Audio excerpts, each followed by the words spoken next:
Le conflit aura duré de longs mois, 5 mois de crise depuis février dernier à l'INSPE Guyane, l'Institut national supérieur du professorat et de l'éducation de Guyane, l'institut de formation des futurs enseignants. À l'origine de ce conflit, de nombreux dysfonctionnements soulevés par l'intersyndicale, avec en tête le management de la direction qui était remis en question, un manque de dialogue, mais aussi des problèmes de réorganisation du système d'encadrement des Master 2. Un protocole de sortie de crise a finalement été signé hier. Pour en parler, nous sommes ce matin avec Anne-Marie Viguès. Bonjour.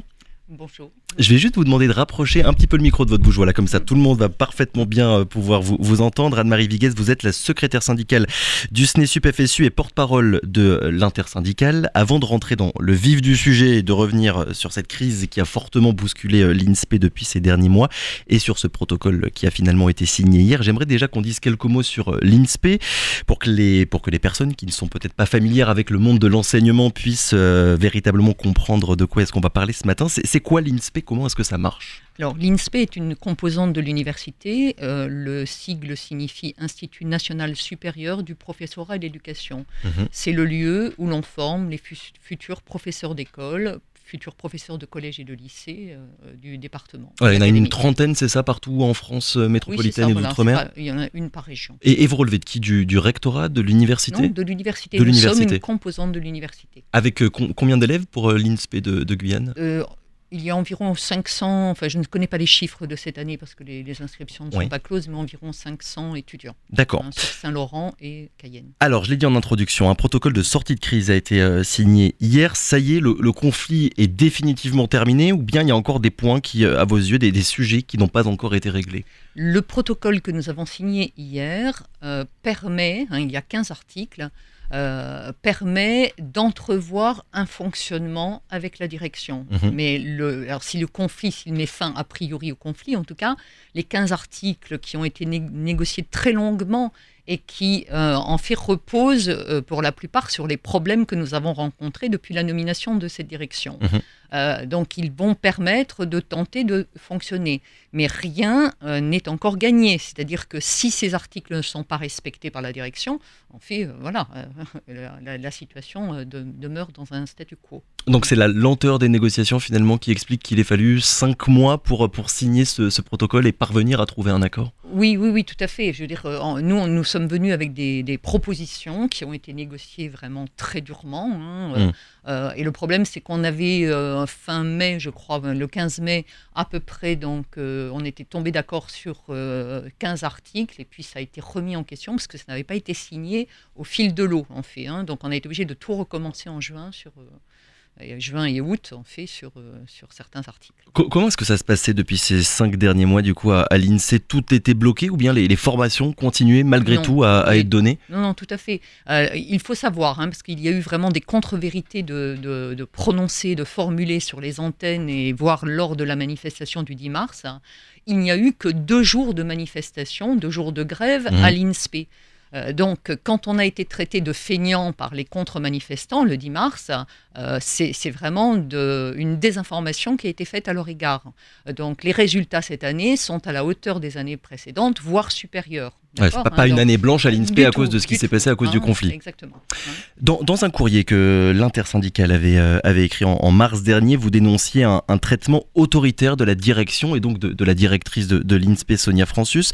Est-ce que vous pourriez nous expliquer, nous illustrer un petit peu ce qu'il se passait concrètement en termes de management et de gestion du personnel ? Alors, pour prendre quelques exemples, dès son arrivée en juin 2018 et en août 2018, il y a eu des personnels mis à disposition qui ont vu du jour au lendemain leur contrat dénoncé. Donc, on leur a demandé de réintégrer leur établissement, alors que c'était des personnes vraiment investies dans les rôles qui étaient les leurs. Et quand on est nommé, par exemple, dans un institut supérieur ou dans une composante de l'université, cela veut dire que la personne investit énormément ses cours. Donc, être nommé pour 1 an et puis se voir dire en fin d'année « Madame, vous réintégrez votre poste », c'est vraiment du temps, de l'énergie perdue. Alors, il y a ça, ces nominations.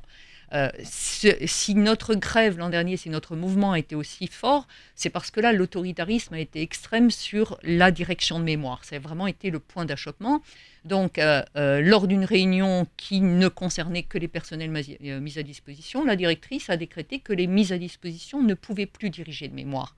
Or, le dispositif que nous avions choisi depuis 5 ans, dispositif choisi par l'équipe de l'INSPE, était qu'il y avait des séminaires méthodologiques et thématiques qui permettaient aux étudiants M1 et M2 d'être formés méthodologiquement à la recherche et d'être accompagnés par des équipes pluridisciplinaires, donc des maîtres de conférences, des pragues PRCE et des personnels mis à disposition. Je me permets juste de vous couper, les personnels mis à disposition, est-ce que vous pourriez déjà nous rappeler exactement ce dont il s'agit ? Il y a 3 types d'enseignants à l'INSPE, qui représentent à peu près un tiers, et ce n'est pas qu'à l'INSPE de Guyane, parce qu'il y a eu aussi des contre-vérités de dites dans les antennes, et encore actuellement. Sur le nombre d'enseignants-chercheurs, c'est bien ça ? Dans tous les INSPE, il y a environ un tiers d'enseignants-chercheurs. Un tiers de pragues PRCE, ce sont des agrégés et des certifiés détachés dans le supérieur.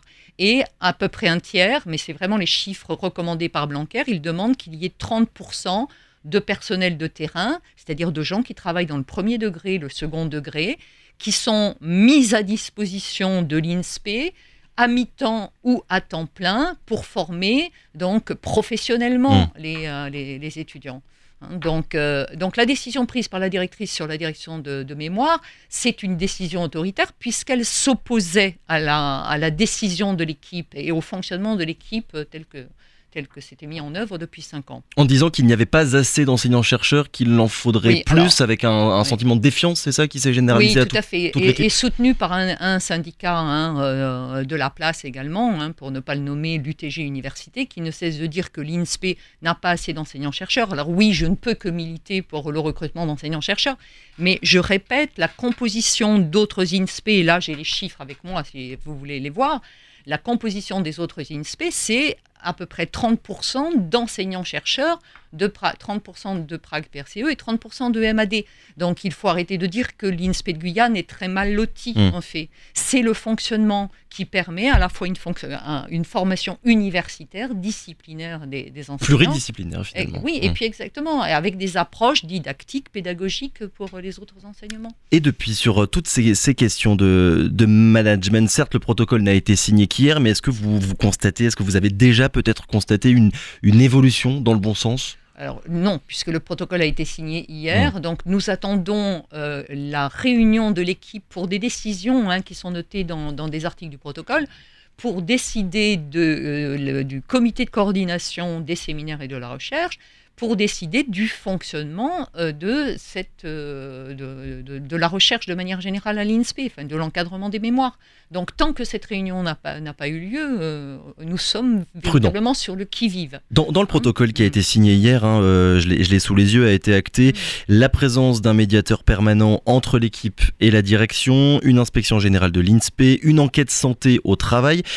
À vos yeux, ça va vraiment permettre de repartir sur des bonnes bases, j'ai envie de dire, pour désamorcer les nombreuses tensions qui sont apparues avec la direction ? Alors, ce sont des mesures quelque peu conservatoires, ces 3 premiers points. On a vraiment bataillé durement pour les obtenir. Donc, le médiateur qui a été nommé, qui va avoir un rôle de régulateur maintenant, va permettre de faire l'interface entre l'équipe et la direction. C'est-à-dire que dès qu'il y aura un souci de non-respect, par exemple, du fonctionnement de l'université, qui, je le rappelle, a 2 principes, collégialité et transparence, Monsieur Berthold donc interviendra entre l'équipe et la direction s'il y a quelque chose qui n'est pas respecté. Ouais, parce que là, quand on lit le protocole de sortie de crise, on se dit quand même que les choses continuent d'être un petit peu tendues entre tout le monde. C'est vraiment un cadrage en fait de nos relations de travail. Le problème, Anne-Marie Vigues, l'origine de ce conflit, c'est une question de personne avec la directrice ou une question plus générale d'organisation ? Je vous reformule ma question. Tous ces problèmes uniquement sur la question du management, c'est quelque chose qui existait depuis longtemps à l'INSPE ou qui est apparu depuis juin 2018, date à laquelle Sonia Francius est entrée en fonction ? c'est un problème de culture. En fait, Madame Francis vient du rectorat. Il y a une culture à l'université qu'elle semblait, j'utilise imparfait, j'espère, qu'elle semblait méconnaître. Quand je parlais de transparence et de collégialité, le fonctionnement du rectorat n'a pas ce fonctionnement horizontal. Beaucoup plus vertical. Exactement, c'est un fonctionnement beaucoup plus vertical et c'est une méconnaissance de cette culture, si bien qu'elle a pensé, en tout cas, pouvoir prendre des décisions qui sont inacceptables à l'université. L'université a ce fonctionnement horizontal. C'est vraiment le fonctionnement actuel. Donc, on nous a reproché également le 10 mars de vouloir mettre fin à la fonction d'une directrice parce qu'elle était guyanaise. C'est complètement faux. La plupart des grévistes sont là depuis des années. Moi, je suis là depuis 18 ans. J'ai été nommée à l'UFM, puis à l'ESP et puis à l'INSPE. Donc, et nous avons travaillé auparavant avec des directeurs de Guyanais. Donc, vraiment. Et ça se passait bien. Mais bien sûr. Moi, j'ai toujours été extrêmement heureuse de travailler avec tous les anciens directeurs. Vous m'arrêtez si je me trompe, mais vous demandiez le limogeage de la directrice en février-mars dernier. Finalement, ce ne sera pas le cas. Elle restera en poste. C'est une défaite à vos yeux sur ce point ? Nous avons demandé parce que nous restons, j'ai envie de dire que nous restons extrêmement méfiants dans les positionnements. Et les réunions, donc protocole, nous ont montré qu'il fallait que l'on reste extrêmement méfiant. Donc voilà, le recteur comme le ministre n'ont pas voulu désavouer ces directrices, mais nous restons vraiment très méfiants. Alors, les problèmes de management, on en a parlé aussi, on a dit quelques mots sur les problèmes concernant la formation en elle-même des étudiants, avec la question des mémoires des étudiants en Master 2. Est-ce que c'est un point qui a été abordé dans le protocole de sortie de crise ? Oui, il y a 2 articles donc, qui exigent qu'il y ait une réunion d'équipe pour prendre les décisions. Donc, il est question du respect des textes et c'est le problème. Et je suis sûre que ça va encore être des discussions très vives, puisque la direction ne cesse de dire qu'il faut respecter les textes. Le problème, c'est que les textes en eux-mêmes utilisent des verbes différents. Il est dans certains textes question de direction, dans d'autres textes d'encadrement. Dans d'autres textes, c'est le mémoire sera donc élaboré sous la responsabilité d'eux. Donc, il va falloir de toute façon éclairer ce problème. Et je répète, donc nous avons interrogé la DGSIP, qui est la Direction Générale de l'Enseignement Supérieur et de l'Insertion Professionnelle. Elle dit, dans le dernier message que nous avons reçu, que tous les INSPE doivent tendre à respecter les textes. C'est-à-dire qu'un enseignant-chercheur encadre, chapeaute, du moins et un œil sur les mémoires. Mais ils disent bien qu'ils savent très bien que les INSPE ont des difficultés à respecter ces textes. Donc, c'est vraiment... Donc, si les réunions qui sont prévues là prochainement devront débattre de ceci. Pour qu'on comprenne bien comment les choses se passaient et comment elles se passent peut-être encore, il y a, au-delà de la question des enseignants-chercheurs, au-delà de cette question-là, est-ce qu'il y a un manque d'enseignants pour accompagner les élèves dans la rédaction de leur mémoire ? Actuellement, on ne souffre pas. D'accord, il n'y a pas de situation de sous-effectif à l'INSPE. Non, pas du tout. Autant dans les autres composants de l'université, c'est très clair. Oui. Et les étudiants, et ce sera ma dernière question, les élèves dans tout ça, j'ai envie de vous demander, je suppose que vous avez dû parler avec eux de tous ces problèmes, ce pas des conditions idéales pour étudier. Comment est-ce qu'ils se sentent, eux, dans cette ambiance un petit peu particulière ? Alors là, je ne sais pas, parce qu'on a eu quelques cours en présentiel simplement avec les étudiants depuis le début de l'année. Oui, la rentrée a eu lieu la semaine dernière, comme dans le reste de l'université. Donc en fait, je ne suis pas sûre qu'ils soient au courant des problèmes et pour l'instant, de la signature. Ça se passe plutôt bien. Protocole. Oui, il n'y a pas de souci, la rentrée est tout à fait normale. Très bien, merci beaucoup Anne-Marie Vigues d'avoir été notre invitée ce matin. On le rappelle, vous êtes la secrétaire syndicale du SNESUP-FSU et porte-parole de l'intersyndicale à l'INSPE Guyane. Merci beaucoup d'avoir été avec nous ce matin. Bonne journée. Radio Pays.